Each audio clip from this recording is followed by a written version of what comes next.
Hello दोस्तों, स्वागत करते हैं एक बार फिर से हमारे यूट्यूब चैनल एग्जाम एम्पायर पे। तो कैसे हैं आप लोग? आशा करते हैं दोस्तों स्वस्थ होंगे, मस्त होंगे, जबरदस्त होंगे और अपनी तैयारी को हर एक दिन बेहतर बना रहे होंगे। तो दोस्तों आज है 28 मार्च। 28 मार्च के सारे मोस्ट इंपॉर्टेंट करंट अफेयर जो आपके सभी प्रतियोगी परीक्षाओं के लिए इम्पोर्टेंट हैं, वो सभी करंट अफेयर मैं आप लोगों के लिए लेकर हाजिर हूँ। तो दोस्तों आज के जो सारे इंपॉर्टेंट करंट अफेयर है लेकर आया हूँ दोस्तों। आज के सभी करंट अफेयर के क्वेश्चन बहुत इंपॉर्टेंट है, ध्यान से नोट करिएगा और इनका रिवीजन जरूर करिएगा। आज के जो भी करंट अफेयर है वो कहीं ना कहीं आपके एग्जाम्स में जरूर देखने को मिलेंगे, चाहे आप किसी भी एग्जाम की तैयारी कर रहे हैं। तो चलिए दोस्तों, देर न करते अपने क्लास को स्टार्ट करते हैं। तो बढ़ते अपने पहले क्वेश्चन की तरफ। तो दोस्तों हमारा पहला क्वेश्चन है कि हाल ही में किसे म्यांमार में भारत का नया राजदूत नियुक्त किया गया है। तो ये हैं जिनको हाल ही में दोस्तों भारत की तरफ से म्यांमार में नया राजदूत नियुक्त किया गया है। तो चलिए जानते हैं ये कौन है दोस्तों। तो इनका नाम है दोस्तों अभय कुमार ठाकुर। ये है दोस्तों अभय कुमार ठाकुर को म्यांमार में भारत का नया राजदूत नियुक्त किया गया है। तो दोस्तों चलिए म्यांमार के बारे में कुछ जानते हैं। तो म्यांमार की राजधानी दोस्तों देखिए अपन ने पीटा है। इसकी मुद्रा दोस्तों क्यात है। यहाँ के जो राष्ट्रपति उनका नाम है दोस्तों माइंट स्वे और प्रधानमंत्री हैं मिन आंग हालिंग। म्यांमार जो है दोस्तों भारत के पड़ोसी देशों में से एक है। यह भारत के साथ 1640 किलोमीटर की लंबी सीमा जो है साझा करता है। जो भारत के जो कितने राज्य हैं जो भारत के म्यांमार के साथ सीमा साझा करते हैं, तो देखिए 4 राज्य हैं, अरुणाचल प्रदेश, नागालैंड, मणिपुर, मिजोरम जो है म्यांमार के साथ सीमा साझा करते हैं। दोस्तों पहले जो म्यांमार है भारत का ही हिस्सा हुआ करता था। इसे दोस्तों 1937 में भारत से अलग करके उसका विभाजन कर दिया गया है। तो चलिए दोस्तों आगे बढ़ते हैं अपने अगले क्वेश्चन में। तो WTT यानी कि world table tennis feeder Beirut 2024 table tennis tournament में महिला एकल का खिताब किसने जीता है। तो चलिए दोस्तों जानते हैं कि किसने खिताब जीता है। तो दोस्तों 24 मार्च को भारत की सृजा अकुला ने दोस्तों WTT में जो है उन्होंने महिला एकल में खिताब जीता है। तो दोस्तों इन्होंने देखिए विश्व रैंक में 47वें स्थान पर रही हैं और इन्होंने दूसरा जो है WTT एकल खिताब जीता है ये अपने करियर का। इससे पहले इन्होंने जीत रखा है एक दोस्तों, अभी इन्होंने एक और जीता है 24 मार्च को। तो चलिए दोस्तों आगे बढ़ते हैं। अगर आपसे दोस्तों कुछ क्वेश्चन पूछा जाए कि वर्ल्ड टेबल टेनिस कहाँ हो रहा है, तो आपको बताना पड़ेगा दोस्तों ये बेरूत में हो रहा है। तो चलिए दोस्तों बढ़ते हैं आगे। तो दोस्तों हमारा अगला क्वेश्चन है कि भारतीय पुरातत्व सर्वेक्षण ने मतलब ASI ने कितने केंद्रीय संरक्षित स्मारकों को सूची से हटाने का फैसला किया है। तो चलिए दोस्तों जानते हैं कि कितने को हटाने का फैसला किया है। तो भारतीय पुरातत्व सर्वेक्षण ने 18 केंद्रीय रक्षित स्मारकों को सूची से हटाने का फैसला लिया है। तो उन्होंने 18 जो है केंद्रीय रक्षित स्मारक हैं उन्हें हटाने का फैसला लिया। उन्होंने कहा इसका कोई मतलब नहीं है, संरक्षण देने का कोई मतलब नहीं है। तो जैसे ASI ने आकलन किया कि इनका राष्ट्रीय महत्व कुछ नहीं है। तो उन्होंने कहा कि इसका कोई राष्ट्रीय महत्व नहीं, इसलिए 18 जो केंद्रीय रक्षित स्मारक है ASI ने कहा कि इसका कोई राष्ट्रीय महत्व नहीं है, इसलिए इसको हटा दिया जाएगा। ये 18 स्मारक उन स्मारकों की पिछली सूची का हिस्सा है जिनके बारे में ASI ने कहा था कि वे अपर्याप्त है, मतलब इसका कोई मतलब नहीं है। तो वो देखिए कुछ बता दे रहे हैं कि जैसे हरियाणा में मुजेसर गांव में कोना मीनार जो 13 नंबर की है, जो इसे भी हटाने का कहा गया है। दिल्ली में दोस्तों 12 खम्बा कब्रिस्तान है। झांसी में दोस्तों गनर बर्किल की कब्र है। लखनऊ में गऊ घाट है और दोस्तों वाराणसी में तेलिया नाला है और बौद्ध खंडहर। इन सबको हटाने की कोशिश की है आर्कोलॉजिकल सर्वे ऑफ इंडिया ने। तो चलिए दोस्तों आगे बढ़ते हैं। तो दोस्तों इलाहाबाद हाई कोर्ट ने किस एजुकेशन बोर्ड को असंवैधानिक घोषित कर दिया गया है। तो चलिए दोस्तों आगे बढ़ते हैं, बताते हैं कि किसको असंवैधानिक घोषित किया गया है हाई कोर्ट के द्वारा। तो दोस्तों इलाहाबाद हाई कोर्ट की लखनऊ बेंच में यूपी बोर्ड मदरसे एजुकेशन एक्ट 2004 को असंवैधानिक घोषित कर दिया गया है। तो हाई कोर्ट ने दोस्तों मदरसा बोर्ड जो है एक्ट 2004 को असंवैधानिक घोषित कर दिया गया है। मदरसा बोर्ड 2004 एक्ट का है जिसमें दोस्तों एक कानून बनाया गया था कि इसे अरबी, उर्दू, फारसी, इस्लामिक अध्ययन और तिब्बती दर्शन और अन्य निर्दिष्ट शाखाओं में शिक्षा के रूप में परिभाषित किया गया था। दोस्तों इसके बारे में इसे कहा गया है कि इलाहाबाद हाई कोर्ट के द्वारा इसे असंवैधानिक घोषित कर दिया गया है कि इसका कोई संविधान में जिक्र नहीं है, इसलिए उसको हटा दिया जाए। तो चलिए इसको आगे बढ़ते हैं अगले क्वेश्चन की तरफ। तो हाल ही में किसने अपना मिशन पोयम 3 पूरा किया है दोस्तों। तो अगर आपसे पूछा जाए कि हाल ही में किसने अपना मिशन पोएम 3 पूरा किया है, तो आपको बताना होगा दोस्तों कौन पूरा किया है। तो इसरो ने इसे पूरा किया है। तो दोस्तों अपने देश के अनुसार इसरो ने इसे पूरा किया है दोस्तों। ये एक देखिए यहाँ पर क्या लिखा है, इसरो के पोएम 3 मिशन द्वारा शून्य कक्षीय मलबा मिशन शुरू मतलब पूरा किया गया।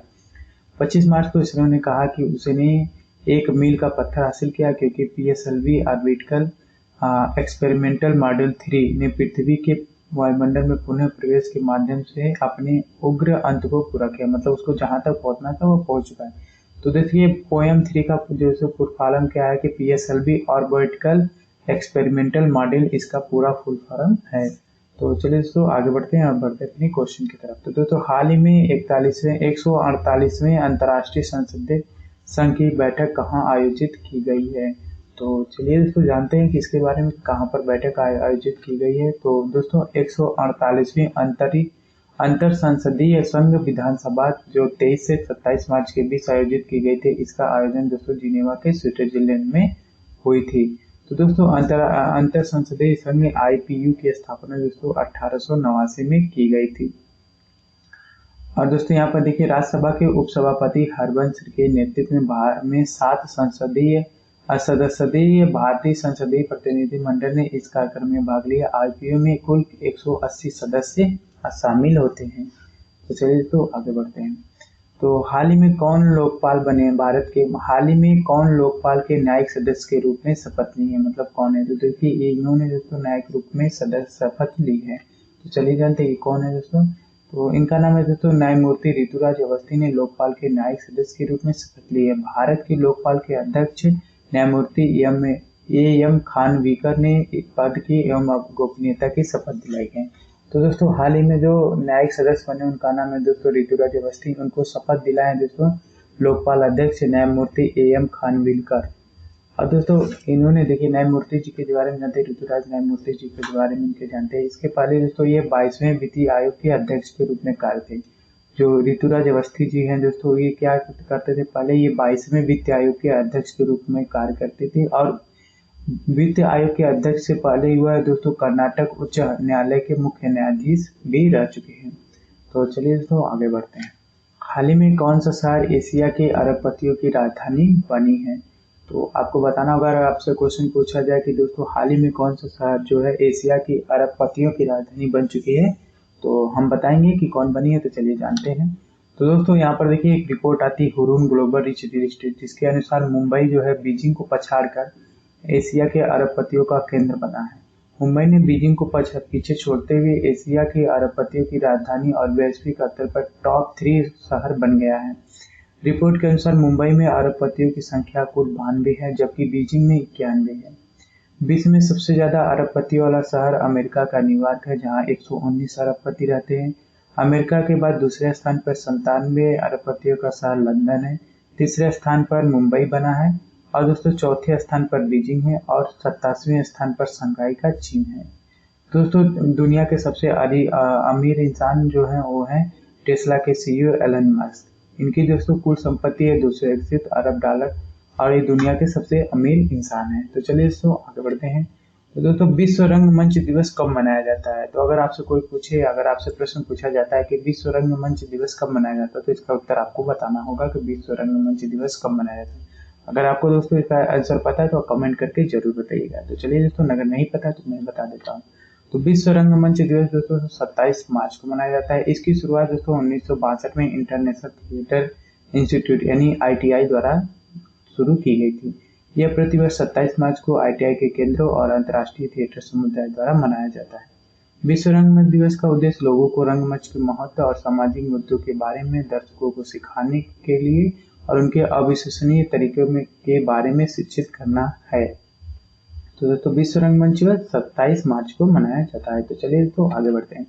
हाल ही में किस राज्य के 24वें सीनियर महिला राष्ट्रीय चैंपियनशिप जीती है। किस राज्य ने दोस्तों 14वीं सीनियर महिला चैंपियनशिप जीती है। तो चलिए दोस्तों इसके बारे में हम जानते हैं कि किसने जीता है। तो दोस्तों हाल ही में दोस्तों हरियाणा ने फाइनल में मेजबान हॉकी महाराष्ट्र को हराकर, हरियाणा जो है दोस्तों जीती है किसको हराकर, महाराष्ट्र को हराकर।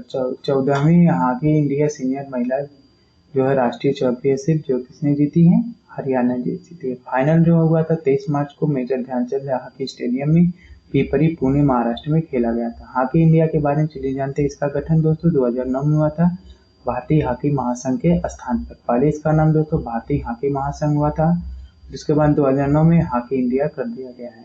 हॉकी इंडिया के दोस्तों अध्यक्ष हैं दिलीप टर्की। इसका मुख्यालय नई दिल्ली में स्थित है। चलिए दोस्तों आगे बढ़ते हैं। दोस्तों यहाँ पर देखिए कौन सा देश जो है मिस यूनिवर्स प्रतियोगिता में पहली बार भाग लेगा। तो अगर आपसे पूछा जाए था कि किस देश ने मिस यूनिवर्स 2024 में पहली बार भाग लिया, तो आपको इसका बताना होगा आंसर। तो ये है जो उस देश के जो भाग लेने वाली हैं। तो चलिए जानते हैं किस देश की है। तो दोस्तों मिस यूनिवर्स प्रतियोगिता में पहली बार भाग लेने वाला देश जो है बनेगा सऊदी अरब। इस बार भाग लेगा।